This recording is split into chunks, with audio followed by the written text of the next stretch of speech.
संशय शंका सोडून ये स्वामी पाशी, येईल प्रचिती स्वामी उभे पाठीशी। स्वामी धावती करिता भक्तीने धावा,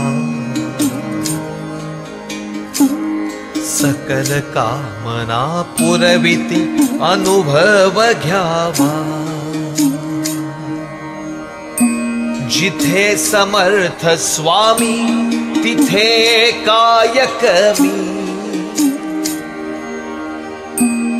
प्रारब्ध भक्ताचे घडवितसे स्वामी।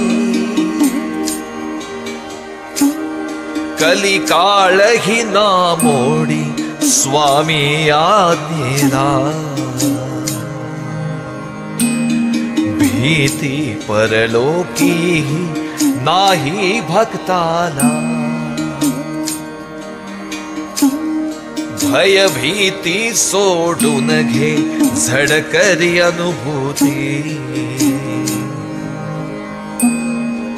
उभी तुझ्या पाशी स्वामी दिव्य शक्ती। जन्म मरण फेरे जगी स्वामींचा खेळ, भक्ता भय कुठले तो स्वामींचा बाळ। श्रद्धा जागृत जाच्या नित्य मनात।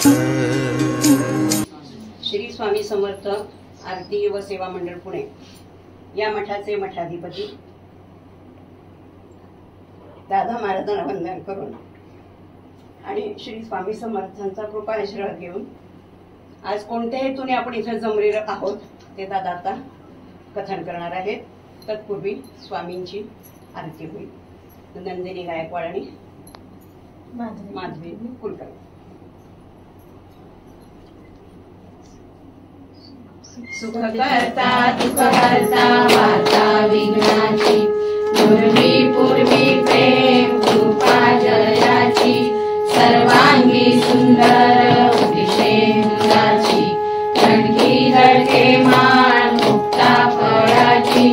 जय देव जय देव जय मंगलमूर्ती हो श्री मंगलमूर्ती। दर्शन मात्रे मन कामना पूर्ती। जय देव रत्न खचित भरा तुझ गौरी कुमरा। चंदनाची ओटी कुंकुम केशरा, हिरे जडित मुकुट शोभतो बरा। ऋणधुनो पुरे चरणी गागरिया। जय देव जय मंगलमूर्ती हो श्री मंगलमूर्ती। दर्शन मात्रे मन कामना पूर्ती। जय देव लंबोदर पीतांबर फणीवर वंदना। सरळ सोंड वक्र सुंदर त्रिनयना। दासरामाचा वाटपाहे सदना। संकटी पावावे निर्वाणी रक्षावे सुरवर वंदना। जय देव जय मंगलमूर्ती हो श्री मंगलमूर्ती। दर्शन मात्रे मन कामना पूर्ती। जय देव जय श्री स्वामी समर्था। जय श्री स्वामी समर्था। आरती ओ वाळू चरणी ठेवून या माता। खेळी खेळे गामी तू अवतरलासी।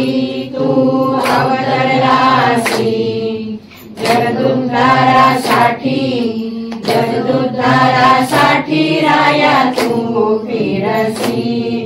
भक्त वत्सल करा तू एक होशी। म्हणून शरण आलो तुमच्या चरणासी। जय देव जय श्री स्वामी स्वामी समर्था, जय श्री स्वामी समर्था। आरती ओ वाळू चरणी ठेवून या माथा। त्रैगुण पर ब्रह्मा तुमचा अवतार, तुमचा अवतार। त्याची काय वर्णू लीला पामर। शेषाधिक शिरले नलगेच्या पार, नलगेच्या पार। तेथे जडमूळ तैसा करू मी विस्तार। जय देव जय देव जय श्री स्वामी समर्था, जय श्री स्वामी समर्था। आरती ओ वाळू चरणी ठेवून या माथा। देवाधिदेवा तू स्वामी राया, तू स्वामी राया। निर्जन मुनि जन जानी भावे तव पाया। तुलसी अर्पण केली आपुली ही काया। शरणागता तारी तू जय स्वामी राया। जय देव जय श्री स्वामी समर्था, जय श्री स्वामी समर्था। आरती ओ वाळू चरणी ठेवून या माथा। पगडित लीला करुणी जडमूळ उद्धरिले। कीर्ती ऐकून कानी चरणी मी लोळे। चरण प्रसाद मोठा माझे अनुभवले। तुमच्या दासा नलगे चरणावे गळे। जय देव जय श्री स्वामी समर्था, जय श्री स्वामी समर्था। आरती ओ वाळू चरणी ठेवून या माथा। श्री स्वामी समर्थ महाराज की जय। श्री स्वामी समर्थ। आज आपण ज्या कारणासाठी इथं जमलेलो आहे ते कालच्या गुरुवारी रेखा माऊलींनी आपणा सगळ्यांना सांगितलं असेलच। हा विषय तसा गेले 1.5-2 महिने दादांच्याशी फोनद्वारे संपर्क करून चालूच होता की रेखा माऊली आता पुण्यामध्ये येणार आहेत। तर त्या संदर्भात आता आज याच्या पुढे जे काही मंडळाची जबाबदारी वगैरे जो विषय आहे तो कोणाकडे द्यायचा काय ते मागच्या भेटीतच मी इथे आलो होतो आठवड्यात, त्यावेळेसच मी रेखा माऊली मोहनराव आम्ही बसून गायकवाड कुटुंबाशी चर्चा केली आणि त्यावेळेसच ठरलं असं की विजयराव आणि नंदिनी वहिनी यांच्याकडे आता ह्याच्या पुढे केंद्राची जबाबदारी द्यायची। गेले मंडळ मला वाटतं 15 डिसेंबर 2022 पासून मंडळाची आपल्या स्थापना झाली, तेव्हापासून आज तागायत म्हणजे साधारण 1.25 वर्ष झालं माझ्या माहितीप्रमाणे, अंदाजे 1.5 वर्ष झालं।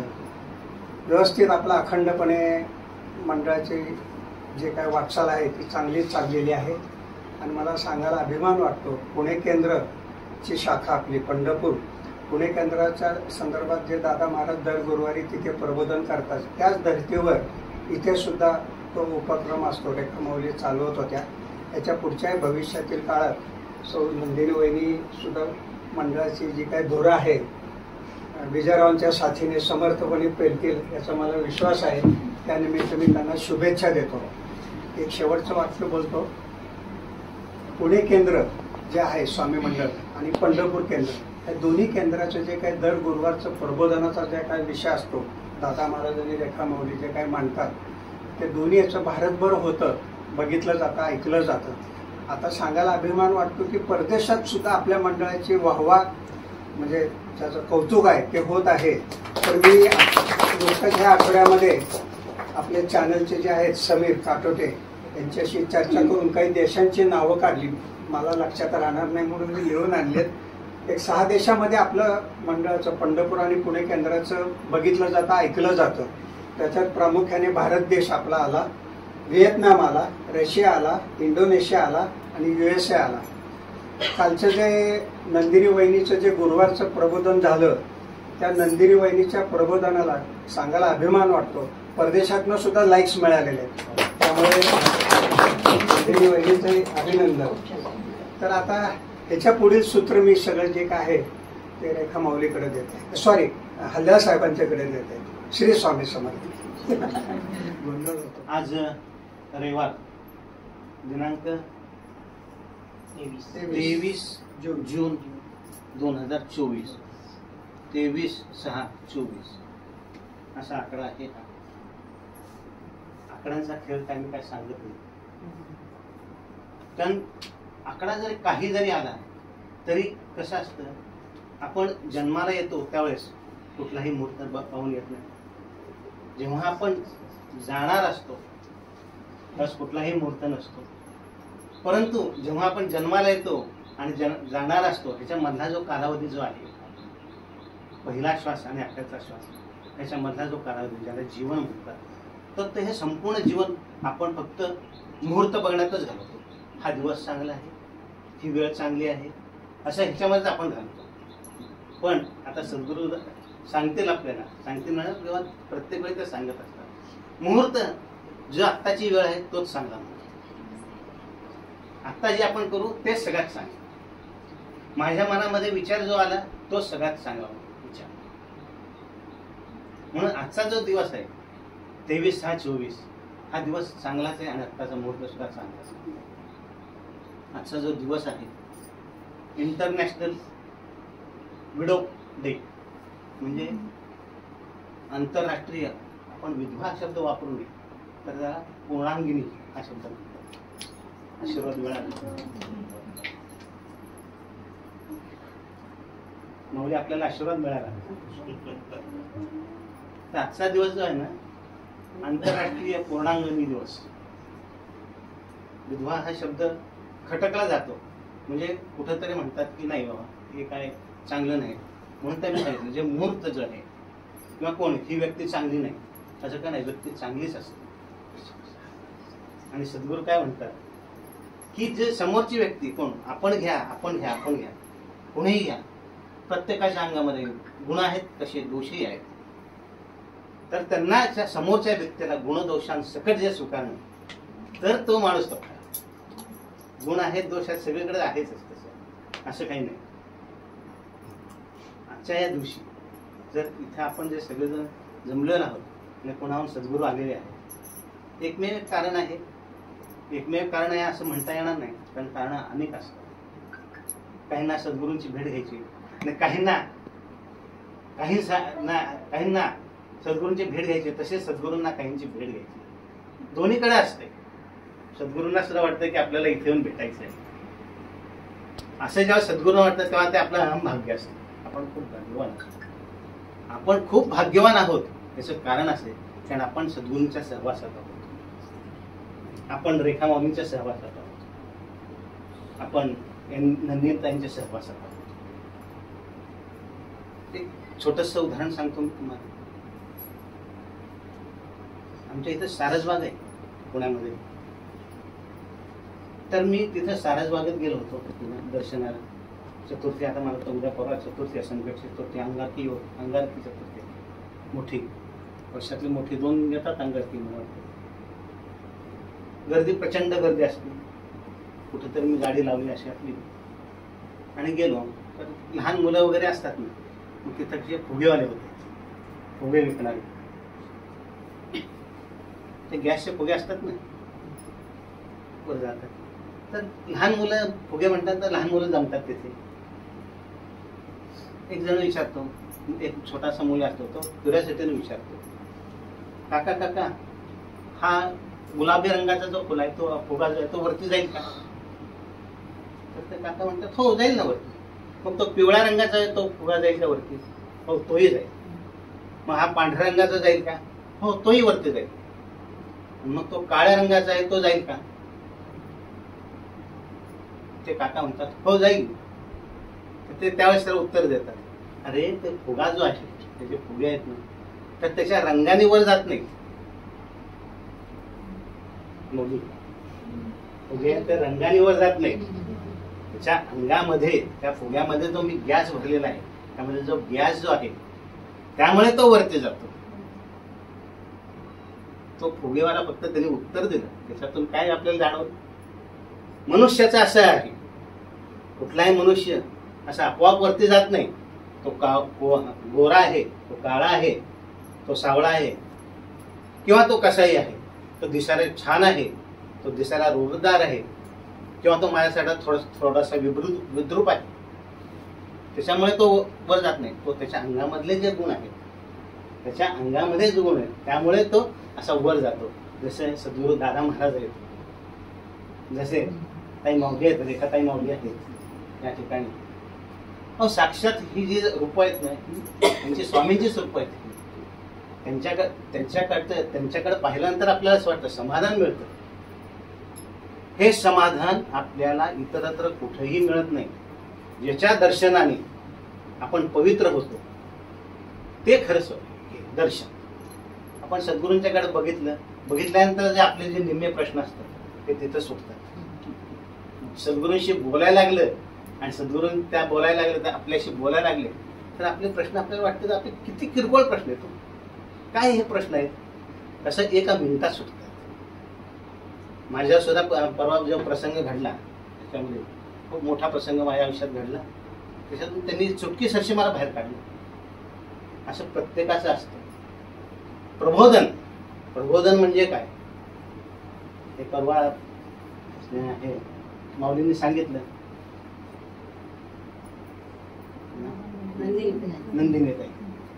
नंदिताईंनी सांगितलं की प्रबोधन म्हणजे काय. प्रबोधन म्हणजे समाजामध्ये परिवर्तन घडणारे सकारात्मक परिवर्तन, काहीतरी पुढच्या येत आहे त्यामध्ये.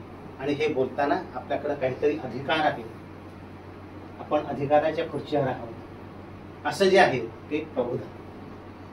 मी इथं बोलतोय, मी आपल्याला काहीतरी सांगतोय, त्यातून आपल्याला काहीतरी बोध होतोय, ते सुद्धा प्रबोधन होतं. पण त्याला प्रबोधन नाही, त्याला म्हणतात आख्यान. आता मी करतो, हे सुरुवात करतो, ही प्रस्तावना आहे. प्रस्तावनामध्ये कसं असतं की माझं नमनाला घडाभर केलं असतं, म्हणजे आपल्याला कळलं. वगामध्ये कसं असतं की थोडंसं नमन असतं आणि नंतर वग मोठं असतं. तर माझं नमन चालू झालं की घडाभर तेल घालून ठेवायचं, तर मग हळूहळू होतच. आणि मग कधीतरी लक्षात आलं, अरे हे बोलणार आहेत, मग आता आपलं आवडतं घेतलं पाहिजे. हो, त्याशिवाय मग काही हे कळत नाही. मग समोरचा माणूस जांभई द्यायला लागला की वाटतं आता इथं थांबलं पाहिजे. तर आजचा जो दिवस जो आहे तो खूप चांगला दिवस आहे. मी एक सांगितलं, आंतरराष्ट्रीय पूर्णांगणी दिवस तो एक आहे. त्याचबरोबर आज 1927 साली मुंबई नभोवाणी हे पहिल्यांदा मुंबई केंद्र झालं, त्यानंतर मग पुणे, आणि मग त्यानंतर बाकीचे केंद्र सुरू. परभणी पहिल्यांदा आकाशवाणी पुणे, परभणी, सांगली. 1927 साली मुंबई नभोवाणीची स्थापना झाली. त्याचबरोबर 1943 साली ताई जब्बार पटेल, आता जब्बार पटेल यांचं नाव कसं घेतलं जातं आपल्याला, डॉक्टर जब्बार पटेल, त्यांचा आजचा वाढदिवस आहे त्यांचा. अशा थोर विभूती त्या आजच्या दिवशी. त्याचबरोबर आजच्या दिवशी बरोबर साधारणतः 1.5 वर्ष, आज 23 तारीख आहे, 15 मध्ये 6.5 वर्ष, 1.5 वर्ष, आणि हे वर्ष 8 दिवस, म्हणजे 1 आठवडा, 15 8 23, बरोबर 1.5 वर्ष आणि 1 आठवडा पूर्ण झाला. तर हे आपल्या केंद्राला पंढरपूर केंद्र जेव्हा स्थापन झालं तर अजिबात शंका नव्हती की बाबा इथं केंद्र काय हे होईल, पुढे चालेल, कसं होईल काय. त्याचं कारण असं आहे की स्वतः रेखाताई माऊली त्या उच्च शिक्षित आहेत, उच्च शिक्षित नुसतं असून चालत नाही, ते हाडाच्या शिक्षिका आहेत. आपली एखादी गोष्ट दुसऱ्याला समजून सांगणं हे सगळ्यात अवघड गोष्ट आहे. माझ्या मनामध्ये जो विचार येतो तो मी समोरच्याच्या मनामध्ये भरून देणं, म्हणजे त्याच्या मनामध्ये त्याला पटलं पाहिजे मी काय बोलतोय ते, तर हे सगळ्यात अवघड गोष्ट आहे. तर हे रेखाताई माऊलींचं हे म्हणजे खरं वैशिष्ट्य आहे. कारण त्यांची जी प्रबोधनं आहेत, गुरुवार त्यावेळेस आपलंही प्रबोधन असतं, सद्गुरूंचंही प्रबोधन असतं. एका वेळी दोन्ही प्रबोधन ऐकता येत नाही. सद्गुरूंचं प्रबोधन सुरू झालं तर ते कसं असतं, लाईव्ह चालू असतं सगळीकडे, युट्यूबवर सगळीकडे. साधारण 250 ते 300 लोक समोर असतात आणि 250 ते 300 लोक युट्यूबवर बघत असतात. 600 लोक साधारणतः बघत असतात. आणि त्याच वेळेस आम्हाला असं पाहिजे वाटत असतं की रेखा माऊलींचंही प्रबोधन ऐकायचं आहे. पण असं काय होतं, शक्य होत नाही ते असं होतं. पण ते झाल्यानंतर मग साधारणतः मी 11-12 वाजता जेव्हा रेखाताई माऊली पाठवतात, पहिल्यांदा मी काय करतो ते मी पहिल्यांदा ऐकतो. आणि मग नंतर असं जाणवतं सद्गुरू जे सांगत होते तर ते सांगण्यामध्ये आणि रेखाताई माऊली जे सांगतात त्यामध्ये बरचसं साम्य आहे. आणि ते मला वाटतं आपण एकदा म्हटलं होतं, हा योगायोग म्हणायचा नाही. योगायोग या शब्दात माझा विश्वास असतो. हा योगायोग होतो. बाहेर पाऊस पडतोय, इकडे पाऊस पडतोय, पण इथं पाऊस पडत नाही, त्याला योगायोग म्हणायचा नाही. पुण्यामध्ये आम्ही कित्येक, म्हणजे आता मला वाटतं की 7-8 वर्ष आम्ही पाहतो पुण्यामध्ये आजूबाजूला पाऊस पडतो, पण आमच्या जेव्हा कार्यक्रम जेव्हा चालू असतो, आमचा जो मंदिराचा गुरुवारचा सोहळा जो चालू असतो त्यावेळेस कधीही पाऊस पडत नाही. लोक छत्र्या घेऊन येतात, पण त्या छत्री ओली सुद्धा होत नाही. आमचा कार्यक्रम संपला की धबाधबा पाऊस पडतो. आणि हे मी स्वतः अनुभवलेलं आहे, म्हणजे दुसरं कोणी अनुभवलं नाही. दुसऱ्याने सांगितलं असतं तर मी म्हटलं असतं हे खोटं आहे, असं होऊच शकत नाही असं मी म्हटलं. कारण कसं, उच्च शिक्षितांना जरा एक थोडंसं मोठं असतं, तो अशा गोष्टीवर विश्वास नाही ठेवत.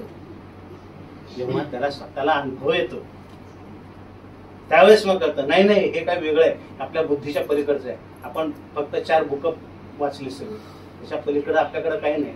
हे जे ज्ञान आहे किंवा हे जे आहे तर हे आपल्या विचाराच्या पलीकडचं आहे. आणि विचाराच्या पलीकडच्या गोष्टी त्या इथं घडतात आणि इथं पंढरपूरमध्ये सुद्धा घडतात. कारण आम्हाला हे अनंतराव सांगत असतात पंढरपूरचे अनुभव आम्ही पुण्यामध्ये ऐकत असतो. म्हणजे आपण जर ऐकत असाल हे दर गुरुवारचं प्रबोधन वगैरे सगळं ते आम्ही जे पाठवतो तर आपण ऐकत असाल कसं झालं, काय अनुभव आले. खूप अनुभव येतात असे. इथं पंढरपूरला सुद्धा खूप अनुभव येतात. पंढरपुरामध्ये जे मी सांगितलं की जे अनुभव येतात असे सहजाचे जे अनुभव येत नाहीत. ती जी वास्तू असते त्या ठिकाणी जिथं अनुभव येतो तिथं पवित्रता असावी. पवित्र राखलं पाहिजे. पवित्र केव्हा राखलं जातं, एखादी गोष्ट पवित्र केव्हा होते, मनामध्ये आपल्या चांगले विचार येत असते तर त्यावेळेस तो पवित्र आहे. समोरच्या माणसाचा जेव्हा आपण आदर करतो तेव्हा पवित्रता निर्माण. आपल्या ह्याच्यामध्ये आपल्या हिंदू धर्मामध्ये सांगितलं यत्र नारी पूजती तत्र देवता बस. ज्या ठिकाणी नारीचा म्हणजे स्त्रियांचा बहुमान होतो, त्यांचा मान दिला जातो त्या ठिकाणी देवता बसतात. या ठिकाणी सुद्धा असंच आहे. सर्व आपण जे सगळ्या आपल्या सगळ्यांना व्यवस्थित मान दिला जातो. आपण रेखाताई माऊलींना खूप मान देता आम्ही बघतो ना. फक्त रेखाताई माऊली आता इथून पुण्याला जाणार आहेत म्हटल्यानंतर इथं पूर आला. बाहेर सगळं कोरडं होतं पण इथं घरामध्ये पूर आला. कशाचा पूर होता तो? आसवांचा पूर. हो, त्याला म्हणतात अटॅचमेंट. तुमची आमच्याशी अटॅचमेंट झाली. मी इथं पुण्याहून मी इथं आलोय. का हो आलोय? मला काही वेळ जात नाही तिथं. असं काहीतरी यावं असं नाही. काहीतरी महत्वाचं आहे इथं. सद्गुरू आले तिथं. सद्गुरूंना तसं जर बघितलं तर त्याला वेळ मिळत 24 तास पुरेत नाही. त्यांच्या साधना करायला त्यांना वेळ मिळत नाही हे आम्ही पाहतो. की आता असं झालेलं आहे की त्यांना असा प्रश्न पडतो की आता मी माझी साधना केव्हा करू? 12 वाजून गेले तर बाबा आता साधना करायची का? कारण 12 वाजेपर्यंत सुद्धा त्यांचे फोन चालू असतात. तसेच रेखाताई माऊलींचं असं एकदा एखादं कार्य जर आपण हातामध्ये घेतलं आणि करायचं ठरवलं तर त्याला जे आपण कार्य करतो त्याला वेळ कायम कमी पडतो. माऊलींचं असं झालं, हे त्यांना वेळ कमी पडायला लागला. आपल्या संसाराकडे लक्ष देणं हे महत्वाचं आहे, कारण ज्याच्यासाठी आपण इथं आलो ते सगळ्यात गोष्ट महत्वाची. मग विषय काय येतो?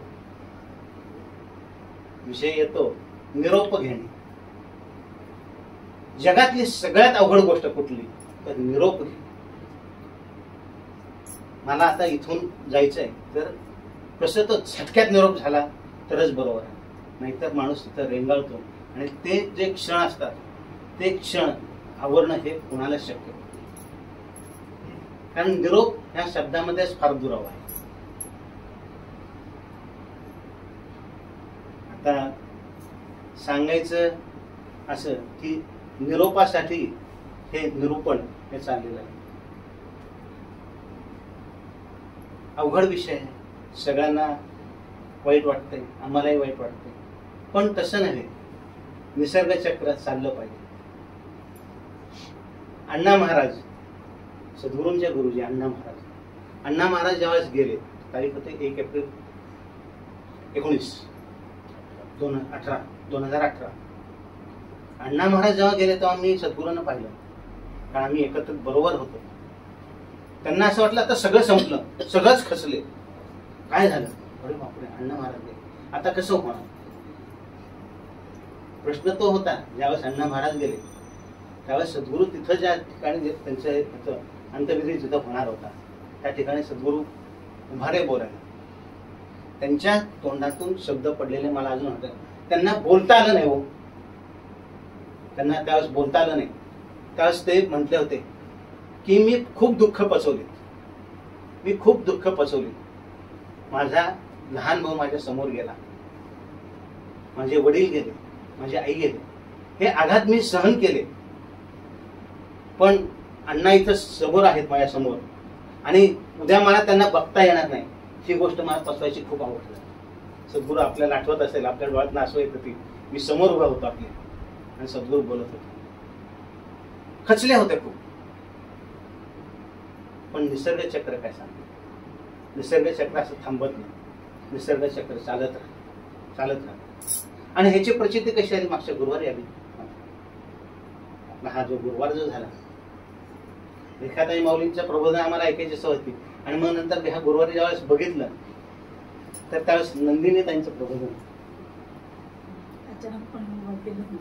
नंदिनी ताईंचं खूप खूप म्हणजे अभिनंदन करतो मी या ठिकाणी, की वर्षभर जो 1.5 वर्षभर जो हा कार्यक्रम चालला, भरगच्च कार्यक्रम, कुठलाही असा दिवस गेला नाही. कुठला तरी कार्यक्रम आहे आणि तो नाही अरे काय मंडळी आली नाही त्यामुळे आजचा हा कार्यक्रमाला रद्द करावा लागला, असं कुठं झालं नाही. ओढ जी असते ताई, ओढ जी असते ना, ती ओढ जबरदस्त असते माणसाला. तर ती ओढून म्हणजे खेचून घेतात तिथं. वर्षभर सगळे कार्यक्रम असे त्यांनी कार्यक्रम उत्तमोत्तम कार्यक्रम दिले. आमचा जो सोहळा केला, जो वर्धापन देणारा सोहळा, काय प्रचंड सोहळा झाला. म्हणजे एक तो एक आदर्श सोहळा होता तो वर्धापन दिन. इतका जोरात साजरा. आपण आपले सगळेजण होतात तिथं. आपला उत्साह जो बघितला, खूप उत्साह होता. आपण सगळेजण कसे आहात, माऊली कसे आहात, तर एका ह्याच्यामध्ये सांगतो. एक संस्कृत सुभाषित आहे, नागुणी गुणिनम व्यक्ती गुणी गुणीशी मत्सर, गुणीच गुणरागीच विरला सरवलो जना. संस्कृत आहे हे, मलाही काही कळत नाही संस्कृत, पण मी अर्थ सांगतो तसं. नागुणी गुणिनम व्यक्ती म्हणजे ज्याच्या अंगामध्ये गुण नाही तो गुणी माणसाला ओळखू शकत नाही. नागुणी गुणी गुणी गुणीशी मत्सर. माझ्या अंगामध्ये गुण आहेत, आपल्या अंगामध्ये गुण आहेत. मनातून तुमचा द्वेष करतो, तुमच्या तोंडावर मी चांगलं बोलतो, पण मनातून तुमचा द्वेष माझ्या पुढं असं. पण गुणीच गुणरागीच विरला सरवलो जना. गुणी माणूस आणि गुणांवर प्रेम करणारा माणूस हा विरळा असतो. म्हणजे अशा लोकांची संख्या फार कमी असते. ही पण विरळी माणसं सगळी एकत्र जमली, आणि हे एकत्र जमण्याचं जे कसब जे असतं, कौशल्य जे असतं, ते रेखाताई माऊलींच्याकडे. आणि परवा नंदिनीताईंचं पण मी ऐकलं, तर ते कसब त्यांच्यामध्ये सुद्धा आहे बरं का. लगेच झटक्यात जाणवलं. म्हणजे काय म्हणतात, शेतावरून भाताची परीक्षा, संपूर्ण भात बघावं लागत नाही. एक शेत घेतलं तर त्याच्यावर समजतं, एक प्रबोधन ऐकलं त्याच्यावरून कळलं की काय प्रकार आहे. आम्हाला खात्री आहे, पूर्णपणे मला खात्री आहे, मला तर खात्री आहे की जे हे कार्य जे पुढे आतापर्यंत आणलेलं आहे, मोठं सुरुवात आणि 1.5 वर्षानंतरचं दिसणारं जे चित्र जे आहे, हे चित्र कुठेही थांबणार नाही आणि हे असंच पुढे जाईल ही मला खात्री आहे आणि आमच्या सद्गुरूंना सुद्धा खात्री आहे. जिथं मी सांगतो आणि माझा शब्द कधीही खोटा ठरवत नाही सद्गुरू. माझ्या मनात मी चुकून काहीतरी बोलून जातो, असं भावनेच्या भरात काहीतरी बोललो, मग नंतर करतो आपण काहीतरी बोललो हे काय, माझ्या नंतर सद्गुरू उभा राहतात बोलायला आणि मी ते बोललो आहे तो शब्द कसा खरा आहे हे सद्गुरू सांगतात. आणि सद्गुरू ज्यांच्या पाठीशी आहे त्यांना कशाचीच कमी नसते. तो माणूस जगातला सगळ्यात श्रीमंत माणूस आहे. तर असा श्रीमंत माणूस मी आहे, असे श्रीमंत सगळे आपण सगळेजण आहोत. कारण कसं आहे, आपल्या प्रत्येकामध्ये समाधानाची वृत्ती आहे. जगातला सगळ्यात श्रीमंत माणूस कोण, मला सद्गुरूंनी परवा सांगितलं. म्हणजे आपण जे म्हणतो धर्म, युधिष्ठिर आणि यक्ष यांनी काही प्रश्न विचारले, यक्षाने काही प्रश्न विचारले. यक्षाने मला वाटलं होतं पहिला 5 प्रश्न विचारले, एका प्रश्नाला एक जण जिवंत होईल असं काय, तसं काय नाही, 100 प्रश्न विचारले. तर त्यातलाच एक प्रश्न असा विचारतो, जगातला सगळ्यात श्रीमंत माणूस कोण आणि जगातला सगळ्यात गरीब माणूस कोण. तर हे मला सद्गुरू सांगितले, पण काही मला काय माहित नाही. पण जगातला सगळ्यात श्रीमंत माणूस कोण, तर जो अतिशय समाधानी असतो तो जगातला सगळ्यात श्रीमंत माणूस. आणि सगळ्यात जगातला गरीब माणूस कोण, आता काय लगेच साहजिकच आहे, कितीही मिळालं तर समाधानी नाही, चिडचिड करतोय, हो करतोय तेव्हा करतोय. तो जगातला सगळ्यात गरीब माणूस, दरिद्री माणूस. या ठिकाणी कसं आहे, सगळं जगातले सगळ्यात श्रीमंत माणसं एकत्र जमलेले, कारण प्रत्येक जण समाधानी, प्रत्येकाला समाधान वाटतं. रेखाताई माऊली पुण्याला येणार म्हणून आम्हाला आनंद वाटतो. हो, आमच्या जवळ येणार ते आम्हाला वाटतं. त्याचबरोबर रेखाताई माऊली पंढरपूर सोडून तिकडे येणार म्हणजे आपल्याला दुःख आहे. म्हणजे कसं, एका डोळ्यातनं दुःखाश्रू येतात, एका डोळ्यातून सुखाश्रू येतात, छान असं. पण अशा गोष्टी घडत राहतात, कारण निसर्ग चक्र हे चालत राहतं. रेखाताई माऊली आता त्यांनी आरतीला सुरुवात ज्यावेळेस केली, सुरुवात करताना थोडासा शब्द इकडे तिकडं म्हणजे असं भरून आलं त्यांना. आपल्या माऊलीनं भरून आलं तर आपल्या सगळ्यांनाच लगेच भरून आलं. 1 मिनिटामध्ये मी बघितलं असं, माझ्या सकट सगळ्यांना भरून आलं. रेखाताई माऊलीने ते जाणलं, क्षणाक्ष नजर जी असते ती असते. त्यांनी सेकंदातच लगेच आवाज बदलला आणि नेहमीच आवाज सुरू झाला. आणि जसं जसं बघत गेलं तर इथं वातावरण सगळं बदलत गेलं आणि आरती अशी सुंदर झाली.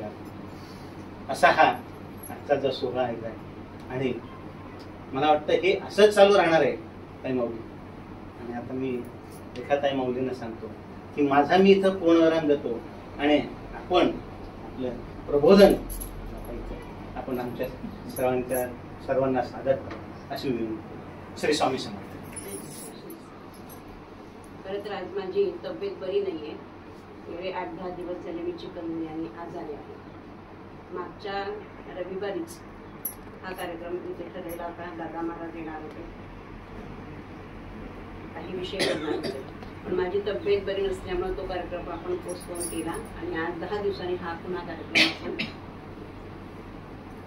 कार्यक्रमात दादा आले. आजच्या कार्यक्रमाला आता मला हे पाणी पिणं सुद्धा बरं नाही वाटलं. तुम्ही सगळे इतके आसुसलेले आहात, समोर गुरु बसलेले आहात, ताई शेजारी नंदिनी ताई बसलेले आहात आणि त्यांच्या देखत मी पाणी पिणं बरोबर नाही वाटलं मला. पण माझा नाईलाज होता, माझ्या तब्येतीने मला साथ दिली नाही, खूप घशाला कोरड पडली म्हणून पाणी तुमच्या सगळ्यांच्या देखत तुमची परवानगी न करता घेतलं. त्याबद्दल क्षमस्व. मला नाही आवडत असं. एक काम केलं की तेच काम करायचं, त्या अनुषंगाने कुठलीच काम आपण करायची, किती महत्वाची असू दे. पण तब्येतीमुळे मला गोडभर का बिना पाणी प्यावं लागेल असं. आता महत्वाचं कारण तुम्हाला कळलेलंच आहे की पंढरपूर शाखा 1.5 वर्ष झाले पंढरपूर शाखा व्यवस्थितपणे चालली असं मी म्हणते. कुठेही कुठल्याही गोष्टीची कुठल्याही ह्याची कमतरता पडू दिली नाही. कोणताही कार्यक्रम असो, वर्धापन दिन असो, गुरुपौर्णिमा असो, एकादशी असो किंवा इतर कुठले सण असो, सगळे सण आपण खूप छान साजरे केले. सगळ्यांनी मुख्य म्हणजे मला तुम्ही सगळ्यांनी इतका छान प्रतिसाद दिला म्हणून मी करू शकले. मी 2 हात माझे काय करणार, एवढे सगळे तुमचे सगळ्यांचे सेवेकऱ्यांचे हात होते माझ्या आवडीला म्हणून मी हा सगळा आपला रथ ओढला. शेवटी दादांचं मार्गदर्शन प्रश्नच नाही, हे तर नंबर 1चं मार्गदर्शन. कुठलाही कार्यक्रम मला कुठलाही विषय माझा आणू दे किंवा कुठलीही मला अडचणी होऊ दे, दादा ना फोन केल्याबरोबर दादांनी मला मार्गदर्शन केलेलं आहे. त्यांच्या सल्ल्यानुसारच मी नाहीच कोणी त्यांची मी फक्त शाखा चालवते, दादांचं सगळं चाललं. नाव फक्त निमित्त मी आहे, निमित्त असतं ना प्रत्येक गोष्टीला काहीतरी, की मी फक्त निमित्त मात्र होते. त्यांची शाखा मी चालवते. आता काही माझं घरगुती कारण होतं. मुलांनी माझ्याकडे जरा काही 4 गोष्टी सांगितल्या, काही असं असं करायला पाहिजे. आता नात मोठी झाली, 4थीला गेली, वय वर्ष 9. शहरामध्ये मुली कशा वाढतात सगळ्यांना आपल्याला माहित आहे. आपण पंढरपुरात सुद्धा बघतो, थोडीशी मुलगी मोठी झाली की किती मुलींच्याकडे लक्ष द्यावं लागतं. आणि 2 वर्षापूर्वीपासूनचा हा विषय होता. पण मी मग थोडासा विचार केला की खरंच अंतर्मुख झाले की हा विचार बरोबर आहे का. मुलं म्हणतात ते की मुलीसाठीच नातीसाठीच. मला तो थोडा विचार पडला. 22 पिढ्या मी तयार केल्या. आज माझी 22 वर्षातली जेवढी मुलं आहेत ती सगळी परदेशी, बरीच मुलं डॉक्टर आहेत, इंजिनियर आहेत, क्लासमन पदावर आहेत. आणि विशेष म्हणजे मला अजूनही फोन येतो गुरुपौर्णिमेला. ज्यांना शक्य आहे की मुलं येतातच, ज्यांची मुलं आता ती मुलं लांब असतात मस्त वेळेला त्यांचे फोन येतात. अभिमान आहे तुम्हाला की आपण काहीतरी चांगल्या पिढ्या घडवल्या. मग माझं म्हणलं एवढ्या चांगल्या आपण पिढ्या घडवल्यात तर माझी एक नात का मी घडवू शकत नाही. माझी एक नात मला जर घडवायची झाली तर मला त्याच्यासाठी काय करावं लागेल, तर मला त्यांच्या जवळ राहावं लागेल, हे सोडावं लागेल. खूप वाईट वाटलं मला. शाळेचा पण माझा इतिहास असाच आहे. सासू सासऱ्यांच्यासाठी मी स्वेच्छानिवृत्ती घेतली. मला देत नव्हते, माझं मंडळ देत नव्हतं मला. मग काय करायला पाहिजे, तर हे ना आपण आपल्या बॉडीवर घेऊ संचालक म्हणजे ह्याच शाळेत करतील. ठीक आहे तुम्ही येऊ नका रोज, पण निमित्ताने या शाळेशी संपर्क तुमचा. शाळेने पण सोडलं मला. मग वाटलं की काही नाही, आपल्या मुलीसाठी आपल्या नातीसाठी आपल्याला इथं जायलाच पाहिजे. आणि एक आदर्श नात तयार करायची हा डोक्यात विचार ठेवून मी पंढरपूर सोडणार आहे. हे अजून एक तुम्ही 5 ते 10 वर्षांनी म्हणता की उंबरबाईंची नात भारवी कुलकर्णी खरोखर आदर्श मुलगी आहे.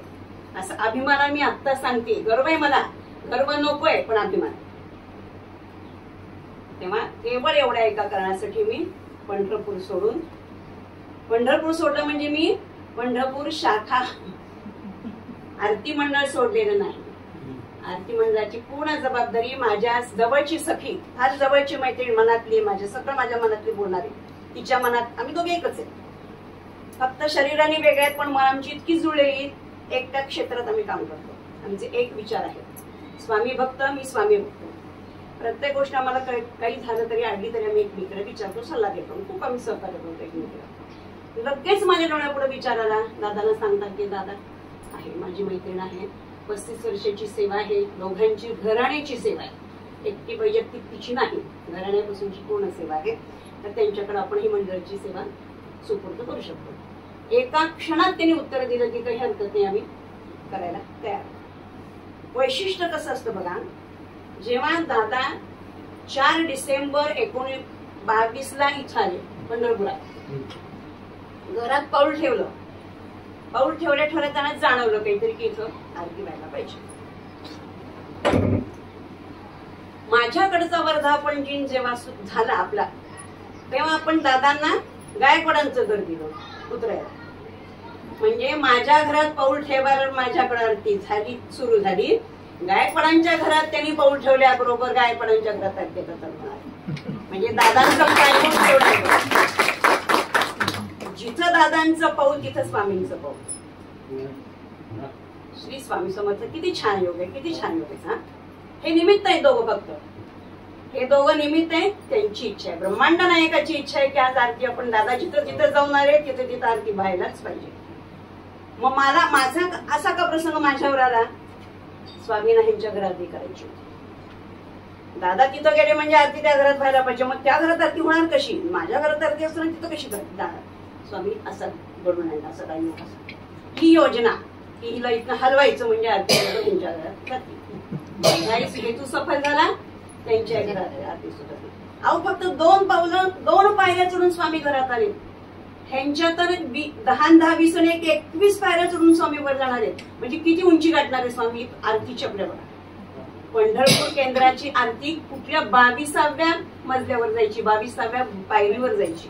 माझी 2 पायऱ्या होती, 2 पायऱ्या. खूप छान आरती होणार आहे दादा. मी तुकडं असं सांगते की पुण्यापेक्षा आमची पंढरपूरची आरती मोठी होणार आहे. खूप छान मला संधी दिली.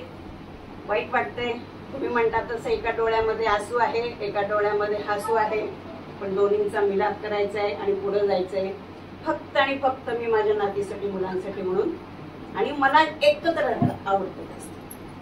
माहीर माझे 40 व्यक्तींचं कुटुंब होतं. 40 एकत्र घरात आम्ही राहतो माणसं.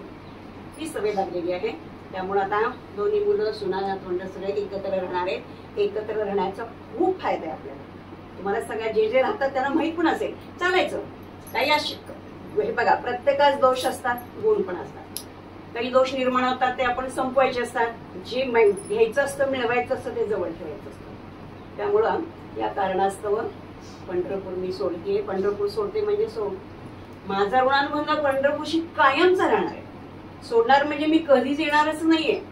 शाळेसाठी मला यावं लागणार, आरतीसाठी यावं लागणार आहे. जेव्हा दादाने मला सांगितलं काही नाही, जोशी काकांबरोबर तुम्ही पण जावा, या गायकवाडांच्या आरतीचं काहीतरी आहे प्रॉब्लेम म्हणजे काहीतरी वेगळं करायचंय, त्यांना प्रदर्शन करायचंय, जा म्हणते की जा. आणि तिथं आता माझं घर छोटस, मुलांचं छोटं आहे घर. त्या छोट्या घरात आम्ही वर्ष 1.5 वर्ष राहणार. पण जेव्हा मोठी आम्ही जागा घेऊ, 1-1.5 वर्षात मिळेल, तेव्हा मात्र नक्की मी स्वामींची आता स्वामी कौल दिलाय, नक्की मी आरती पंढरपूर केंद्र तुमचं पहिलं, 2री शाखाही आणि 3रं माझं तिकडं पुण्यात असणार आहे. माझ्या परीने जेवढा प्रयत्न मला करता येईल तेवढा छान प्रयत्न करून तिथं सुद्धा पुण्यामध्ये जिथं मी राहील त्या भागामध्ये स्वामींची आरती मी तयार सुरुवात करते. आता यानंतर नंदिनी ताई 2 शब्द काही ते तुम्हाला सांगते. त्यांनी सांगावीशी मी त्यांना विनंती करते. थोडंसं जरा हे झालं, सॉरी बरं का.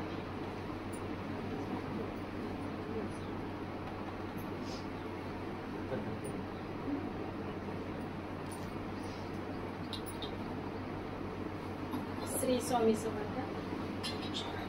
श्री स्वामी समर्थ आरती व सेवा मंडळ पुणे या मठाचे अधिपती दादा महाराजांना वंदन करून आणि श्री स्वामी समर्थांचे कृपा आशीर्वाद घेऊन या ठिकाणी मी 2 शब्द बोलते आहे.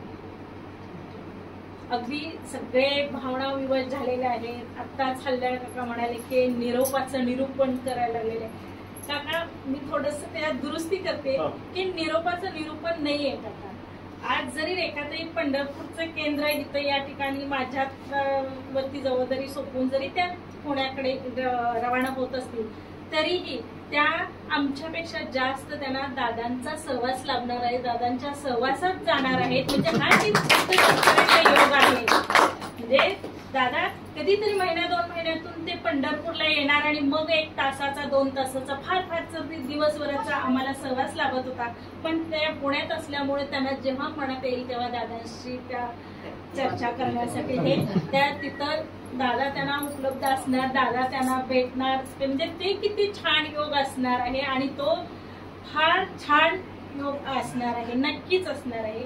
आणि तुम्ही इतकं खात्रीनं पंढरपूर केंद्र जसं रेखाताईंच्या वरती, रेखा मौलींच्या वरती जी जबाबदारी दिलेली होती त्यांनी ज्या पद्धतीनं आम्हा सर्व साधकांच्या सहकार्याने, आम्ही सर्व साधकांनी सहकार्य करून हे केंद्र आज 1.5 वर्षामध्ये इवलेस रोप जे आम्ही दारामध्ये लावलेलं होतं हळूहळू भरायला लागलेलं आहे हे रोप. आणि मी आज सगळ्या साधकांच्या साक्षीने एवढंच सांगू इच्छिते की हे रोप निश्चितपणे आम्ही वटवृक्षामध्ये रूपांतरित करत आहोत आणि त्यासाठी तुम्हा सगळ्यांचे आशीर्वाद आमच्या पाठीशी सदैव राहोत हीच आमची सगळ्या साधकांच्या वतीनं माझी इच्छा आहे.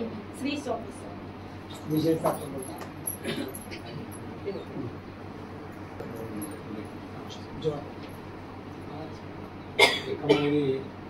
पुण्याला जातात त्यांनी जी जबाबदारी आमच्यावर सोपवलेली आहे, आपल्या सगळ्यांच्या सहकार्याने, आपल्या सगळ्यांच्या आशीर्वादाने, आपल्या सगळ्यांच्या मार्गदर्शनाने आपण सगळेजण ही परंपरा चांगल्या रीतीने चालू, मोठ्या प्रमाणात करू असं आपल्या सगळ्यांच्या वतीने मी दादा महाराजांना आश्वासन देतो आणि त्यांना विनंती करतो की सदैव तुमचा आशीर्वाद आमच्या या पंढरपूर केंद्राशी असावा. आम्ही सर्वजण मिळून हा उपक्रम व्यवस्थितपणे पार करू. श्री स्वामी. आजची आरती आजची की आपली आरती नियोजित आरती नव्हती, दादांची भेट होती म्हणून आपण आज आरती केली. त्याच्यानंतरच्या सगळे गुरुवार आरती इथेच राहील. गायकवाडांच्याकडे मात्र 21 जुलै गुरुपौर्णिमा 20 जुलै गुरुपौर्णिमा या दिवशीपासून ह्यांच्याकडे आरती चालू होईल. त्या दिवशीपासून म्हणजे मुहूर्तावर आरती, दादा काय म्हणाले मुहूर्तावर आरती त्यांच्याकडे द्या, बाकी आरती तुमच्याकडे, म्हणजे गुरुवारच्या आरत्या माझ्याकडेच राहणार. फक्त 21 जुलैची जी गुरुपौर्णिमेची महत्वाची आरती ती त्या दिवशीपासून गायकवाडांच्याकडे आरती चालू होईल. सगळ्यांनी हजेरी लावायची. तुम्ही इथं कोणासाठी येत होता? उंबरकर बाईंसाठी नाही, स्वामींसाठी. तिथं गायकवाडांसाठी जायचं नाही, स्वामींसाठी जायचं. तेव्हा जास्तीत जास्त संख्या वाढवण्याचा प्रयत्न करा. आता तुम्ही एकटे आहात, तुमच्या बरोबर अजून 1-2 जोपर्यंत नवीन तिथं जागा आहे तोपर्यंत लोकांना सवय लावा. आपल्या मैत्रिणीला, शेजारी मित्राला, मैत्रिणीला, सासूला, सुनेला, कोणालाही ज्यांना आवड आहे, कोणाला म्हणजे कोणाला गावात आणायचं नाही, ज्यांना खरी आवड आहे की जिथं ते रमतील, ओढ निर्माण होईल त्या जागेची, त्या स्वामींची, त्या गुरूंची, अशा लोकांना तिथं आणा. जास्तीत जास्त संख्या वाढवण्याचा प्रयत्न करा. एवढंच तुम्हाला. आता सद्गुरूंना विनंती करते, सगळ्यांचे कान त्यांच्याकडे लागलेले आहेत. आपली अमृतवाणी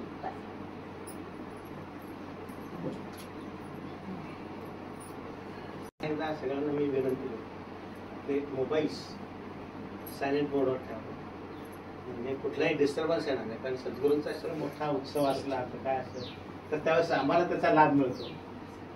पण पंढरपुरामध्ये येऊन तिथं आपल्याला अमृतवाणी ऐकायला मिळते. हा योग काहीतरी वेगळाच आहे. हा योग नाही, त्याच्यामध्ये काहीतरी असेल तर ते सद्गुरू बाबा आता उलगडून सांगतात. अजून एक प्रश्न असा एक करतो की आपण बरं का आता सद्गुरू जे अमृतवाणी आहे तर आपापल्या मनामध्ये एखादा प्रश्न आपण सद्गुरू बोलायला लागते आणि जेव्हा सद्गुरूंचं बोलणं संपेल तेव्हा अमृतवाणी संपेल त्यावेळेस आपल्याला कळेल की आपल्या प्रश्नाचं उत्तर त्यांच्या वाणीमधून आपल्याला आलेलं आहे. हा माझा नाही, हा बऱ्याच जणांचा अनुभव. आज आपण प्रयत्न करून बघू. बघा श्री स्वामी समर्थ.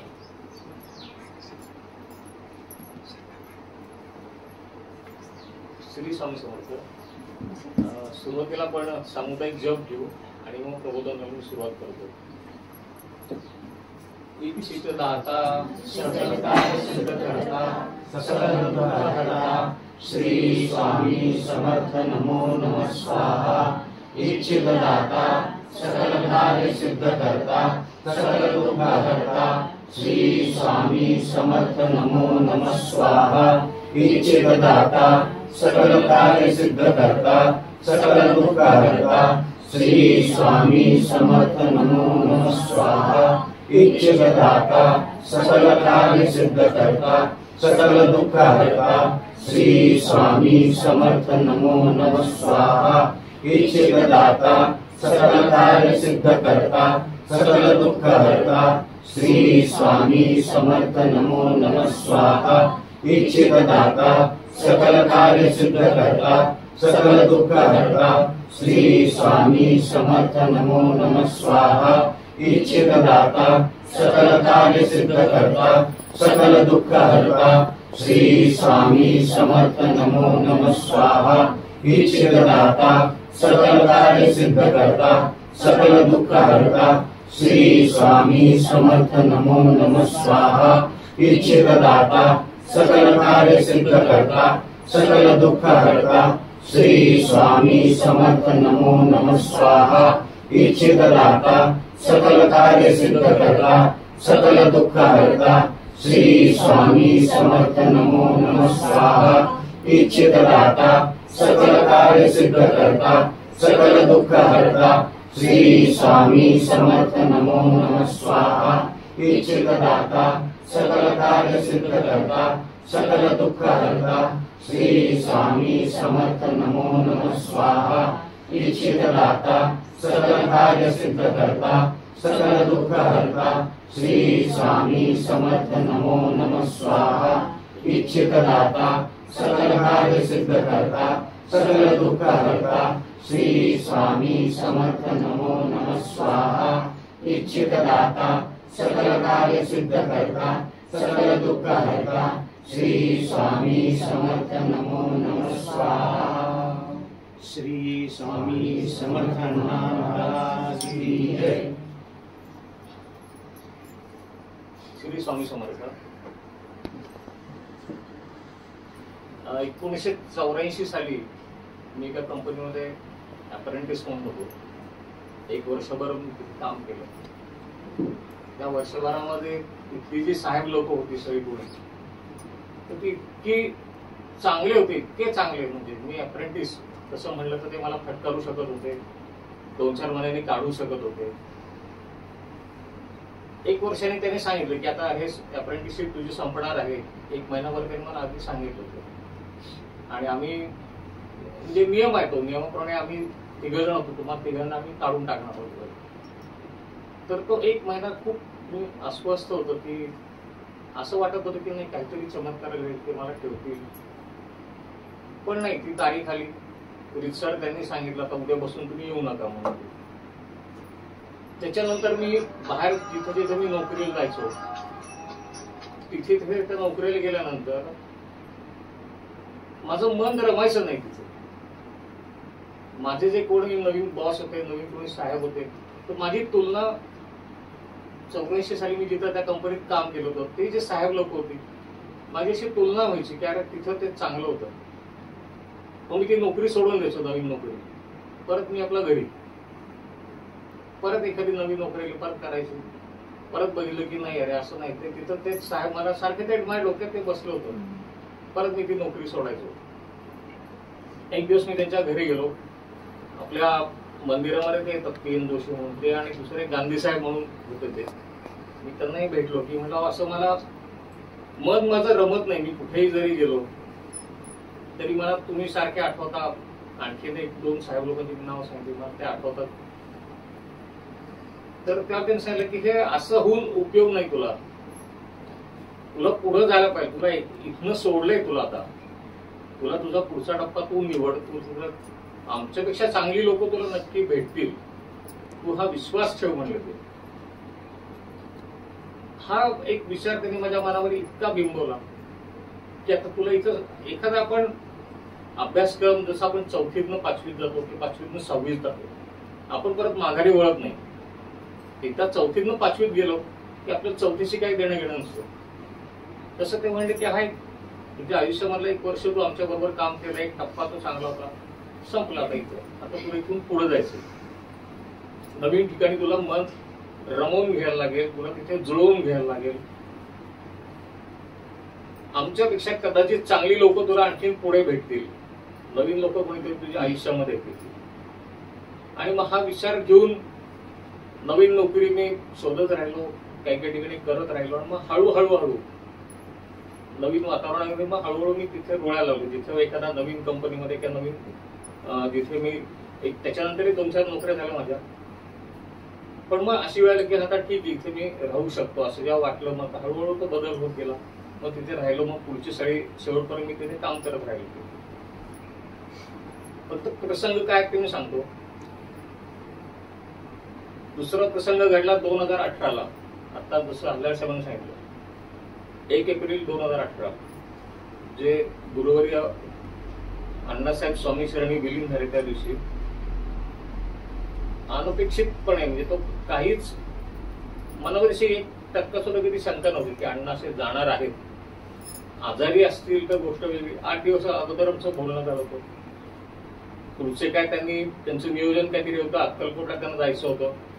आजारी होते, आजारपणातनं बरे झाले होते आणि अक्कलकोटला जाताना किंवा येतात आम्ही पुण्यामध्ये थांबणार आहोत आणि जवळजवळ ते 6 महिन्यांनी बाहेर पडत होते. अंबरनाथला ते त्यांचं मठ आहे, घर आहे.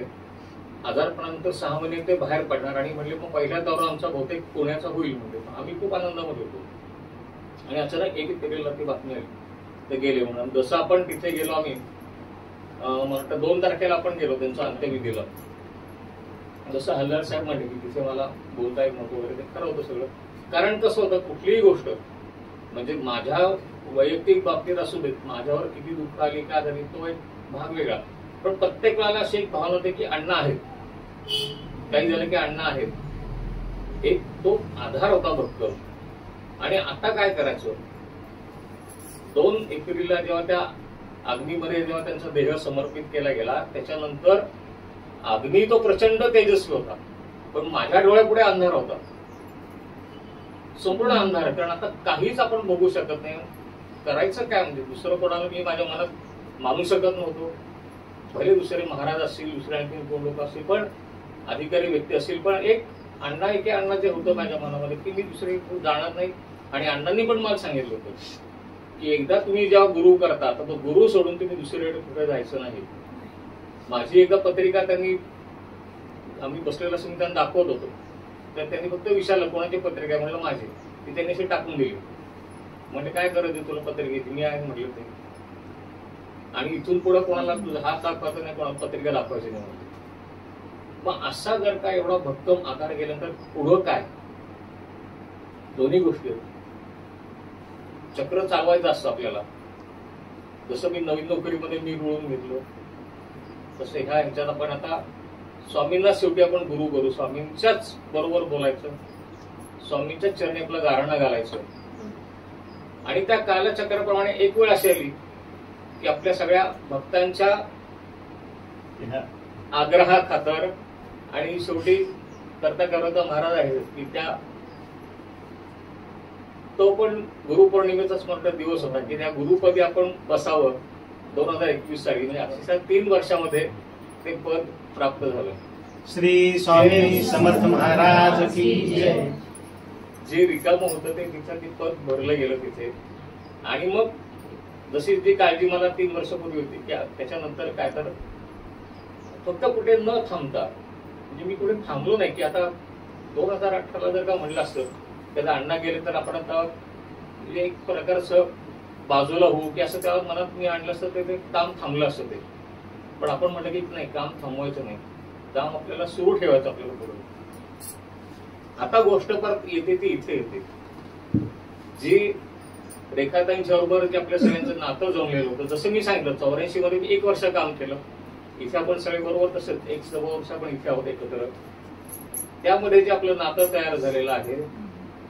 आता रेखाताई इथे नाहीयेत, पण त्याच्या जागी आपण जसं अण्णांच्या जागी मला तसं आपण आता रेखाताईंच्या जागी आपण नंदिनीचं रूपण तिथे त्यांना बसवलेलं आहे. आपण असा तो एक सगळ्यांनी ते मान्य करून सगळ्यांच्या आपण अगोदर सगळ्यांच्या बोलणी झाली होती. आणि ही स्वामींची लीला असेल. आपल्याला जर का इथली शक्ती वाढवायची असेल, अगदी तसं बघितलं समजा तर उपस्थिती आपल्याला वाढवायची असेल तर त्या प्रमाणात आपल्याला जागा रिकामी व्हायला पाहिजे तेवढी. आणि आज जर का बघितलं की आज यांच्याकडे तशी जागा उपलब्ध आहे, त्या तशा तेवढा वेळ देऊ शकतील. आणि सगळ्यात महत्वाची गोष्ट आता रेखाताईंच्या बाबतीत घडलेल्या 3 घटना म्हणजे 3 त्यांची कर्तव्य आहेत. आणि स्वामींनी सांगितलं होतं की पहिले स्वतःचं एक कर्तव्य ते पार पाडायचं, मग माझ्याकडे यायचं. तुम्ही माझ्याकरता घर तुम्ही दुर्लक्ष करायचं नाही. पहिलं कर्तव्य त्यांनी सांगितलं होतं, सासू सासऱ्यांच्या करता त्यांनी शाळेची नोकरी सोडली. ते बरोबर आहे, त्यांचं म्हणजे घरात आपलं लक्ष द्यायला पाहिजे म्हणून ते. हा दुसरं आता कर्तव्य काय होतं की आता माझी जी नात आहे तिच्यावर संस्कार करण्याकरता मी आता इथली ही जागा सोडते. म्हणजे कर्तव्य संसारामध्ये राहून महाराजांनी कधी असं सांगितलं नाही की तुम्ही संसाराकडे दुर्लक्ष करा, आणि माझ्याच कडे फक्त लक्ष द्या, असं स्वामींनी कधीच सांगितलं नाही. जे तुमचं पहिलं कर्तव्य काय आहे ते करायचं. आपलं कर्तव्य काय आहे ते त्यांना समजलं, रेखाताईंना समजलं की नाही मला आज तिथे नातीकडे जाणं महत्वाचं आहे. हे त्यांनी जाणल्यानंतर महाराजांची परवानगी घेऊन त्यांनी त्यांना तिथे आपण ही जागा सोडू आणि पुण्याला तिथे जाणं हे गरज आहेच. गरज नसती तर त्या गेलं पण नसतं. एखादं असं कारण किरकोळ कुठलं कारण असतं तर ते गेलं पण नसतं. आणि आता तिसरं एक कर्तव्य सांगतो की तिथं गेल्यानंतर स्वामींचं केंद्र सुरू करावं ही स्वामींची इच्छा असेल. एकच व्यक्ती पण 2 केंद्र सुरू करते आहे, एक आणखी महत्वाचा आहे ना तो भाग. स्वामींची सेवा आपल्याला विस्तार करायचा आहे. आपण जेव्हा सगळ्यांनी रेखाताईंना इथं सहकार्य केलं तेव्हा हे केंद्र अगदी व्यवस्थित वर्षभर सुरू राहिलं, अनेक उपक्रम झाले. आणि आता हा थोडक्यात म्हणजे पंढरपूर शाखेचा विस्तार आपल्याला आणखीन करायचा आहे असं समजून रेखाताईंना आपण आता वर त्यांना काय म्हणतात प्रमोशन त्यांना आपण बढती देतो. बढती दिल्यामुळे काय होणार आहे, रेखाताईंना असं दिल्लीमध्ये कसं असतं समजा की जो आपल्या पुण्यापुरता किंवा मुंबईपुरता आमदार असतो म्हणजे तो खासदार होतो त्या दिल्लीमध्ये घेतात ते त्या वरच्या त्या ज्या वर्तुळात जातात की त्याच्यावरती जबाबदारी अधिक घेतात. त्याला अर्धी कर्तव्य त्याला ती पार पाडावी लागतात. जरा जास्त पडलं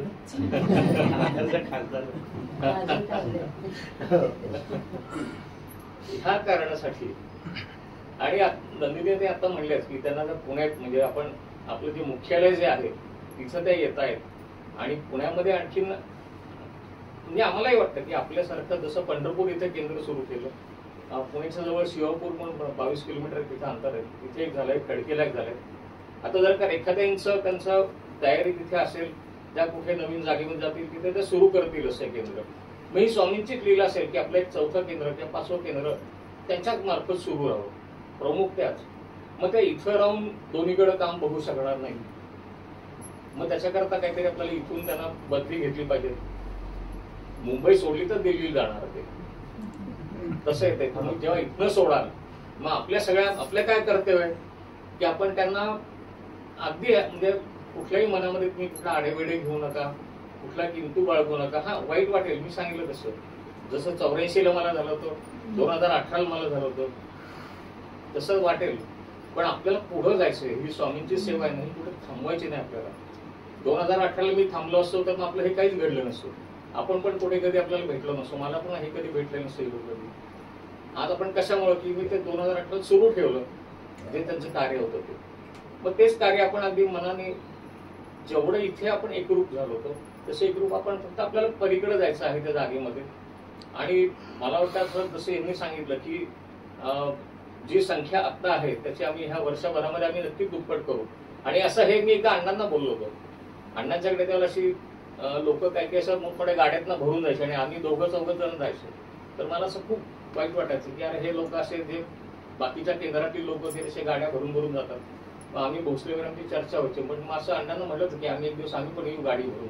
आणि गेलो होतो त्याला तिथे. तेवढी आपली संख्या वाढली पण होती की तसं मी पुढच्या वर्षी मगाशी बोललो की जेव्हा वर्धापनाला आम्ही येऊ पुढच्या वर्षी त्याला आहे ती संख्या नक्की दुप्पट झालेली आम्हाला दाखवा. आपल्याला हे करायचं असेल तर आपल्या सगळ्यांनी गायकवाड यांना तो पाठिंबा दिला पाहिजे. तो आपण जसं इथे येत होतो आपल्या बरोबर 1-2 संख्या वाढवायची पुढच्या वर्षापर्यंत नक्कीच आपण तेवढं होऊ शकू. आज पुण्यामध्ये आम्ही तिथे 4 जण आरती करत होतो. आज 400 लोक तिथे असतात आरतीला. 400च्या पुढं गुरुवारचे लोक प्रसादाला असतात तिथे. कशामुळे की त्याच्यातला मागे कधी आपण हटलो नाही. त्याच्यामध्ये चालू तर चालूच ठेवलं ते. कुठलीही गोष्ट सुरू आणि प्रचंड विश्वास महाराज पाठीशी आहे. कुठल्याही संकटातून आपल्याला ते बाहेर काढणार आहे. आणि आपल्यातला एक मनुष्य जर का आपल्याला बढती मिळून आपण वर जात आहे, तो जर का उच्चपदी जात आहे तर आपण तेवढ्या आनंदाने शेवटी गोष्ट स्वीकारायची. कुठल्याही मनामध्ये किंतू ठेवू नका. कुठलाही अगदी म्हणलं ती भावना आहे ती ठीक आहे. वाईट वाटणं ही आपली भावना आहे. पण सर्वसामान्य माणसं पण ती त्या मर्यादेपुरतीच ठेवायची. ती आपलं त्याच्याशी आपल्या सेवेवर कुठे त्याचा परिणाम होऊन द्यायचा नाही आपल्याला. ते आपली जी इथं गुरुवारचे जे सुरू होतं ते इथे गेल्यानंतर विस्कळीत झालं आहे, लक्ष नाहीये, संख्या कमी होती असं होऊन द्यायचं नाही आपल्याला. आणि ते होऊन द्यायचं नाही म्हणजे आपलं आपण सावरून केली सेवा तर ते होऊ शकेल ते. आणि मला वाटतं की इथून पुढचे जे गुरुवार आहेत तर रेखाताई फक्त इथे बसून राहतील आणि जे काय संपूर्ण सूत्रसंचालन किंवा आता जसं तिथे घडणार आहे ते 2-3 गुरु फक्त ते इथे नंदिनीताई करतील आणि मग तुमच्या इथे लक्षात येईल की ते कसं करतात आणि आपल्या सगळ्या भक्तांना पण ते लक्षात येईल की हे कसं होतंय आणि कसं होणार आहे. त्याच्या मधला जो वेळ आपल्याला मिळणार आहे त्याच्यामध्ये आपल्याला विचार विनिमय करायला वेळ असेल. तुमच्या सूचना काही असतील तर तुम्ही त्यांना त्या सांगायच्या, रेखाताईंना सांगा किंवा बॅकवर्ड त्यांना सांगा, कोणालाही सांगा. त्या सूचनांचं आपण कसं त्याच्यावर अंमलबजावणी करायची. मध्ये आपल्याला अजून 8-15 दिवस 2 महिना आहे तसं म्हणलं तर 1 महिन्याने. आणि मी मुद्दामून का म्हणलं, गुरुपौर्णिमेला रेखाताईंचं तिथे आपण गुरु म्हणून जे पाद्यपूजन करायचं आणि त्याच वेळेला त्या गुरुस्थानी आपले नवीन गुरु म्हणून गायकवाड त्यांचं पण पाद्यपूजन करायचं. एकाच वेळेला 2 पाद्यपूजन होतील. एक मावळती, एक उगवती. दोघांचाही सन्मान तिथे तो राखला जाईल. दोघांचीही योग्यता आपण तिथे त्यांना ते आपण मान तो देणार आहोत. आपण त्याचं पूजन करणार आहोत. आपण ते स्वीकारणार आहोत. आपल्याला स्वीकारावं लागतं. आणि ही जी रीत आहे, आज जेव्हा सूर्य मावळतो तो उद्या तो उगवत असतो, कधी कायम मावळेला राहत नाही तो. पण त्या मावळ्याला सूर्याला पण आपण विसरायचं नाही आणि उगवत्या सूर्याला पण आपण कधी पाठ फिरवायची नाही. ती जी रीत आहे ती आपण मान्य करायची. रेखाताईंच्या बरोबर आपण आपल्याकडे आता हल्ली मोबाईल 24 तास असतात. पूर्वीचं ठीक होतं, आपल्याला फोन नव्हते, पत्र होती, संपर्क साधणं अवघड आहे. आता तसं काही नाही. आपण व्हिडिओ कॉल केला, रेखाताई दिसतील, रेखाताईंना तुम्ही दिसाल. इतकी आता सोपी गोष्ट आहे. सहज आपल्याला जेव्हा आपण मनामध्ये विचार आणू, जेव्हा आठवण काढू ते उपलब्ध असतील आणि इथून जेव्हा त्या जातील एक नव्या उमेदीने. आता एकच जे कर्तव्य तुम्ही म्हणलं का, म्हणजे की बाकी राहिलेलं असं मला वाटतं की नवीन केंद्र सुरू करायचंय. तो उद्देश घेऊन तुम्ही इथून बाहेर पाऊल टाका आणि नाही तुम्हाला ते एक नवीन ऊर्जा मिळाली तर मला सांगा. ह्याच विचाराने मी आता इथे थांबतो. नवीन स्वीकारायचं आहे आपल्याला आणि रेखा त्यांना नवीन करायला भाग पाडण्याकरता आपण आपलं बळ पण त्यांना द्यायचं आहे. श्री स्वामी समर्थ. जय जय श्री स्वामी समर्थ. जय जय श्री स्वामी समर्थ. जय जय श्री स्वामी समर्थ. जय जय श्री स्वामी समर्थ. जय जय श्री स्वामी समर्थ. जय जय श्री स्वामी समर्थ. श्री स्वामी समर्थ अण्णा महाराज की जय. श्री स्वामी समर्थ महाराज की जय.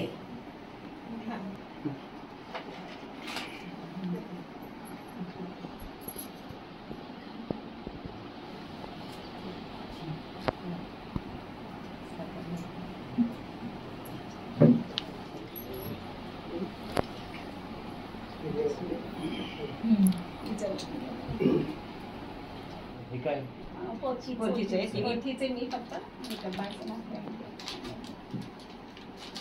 तशीच पोथी करून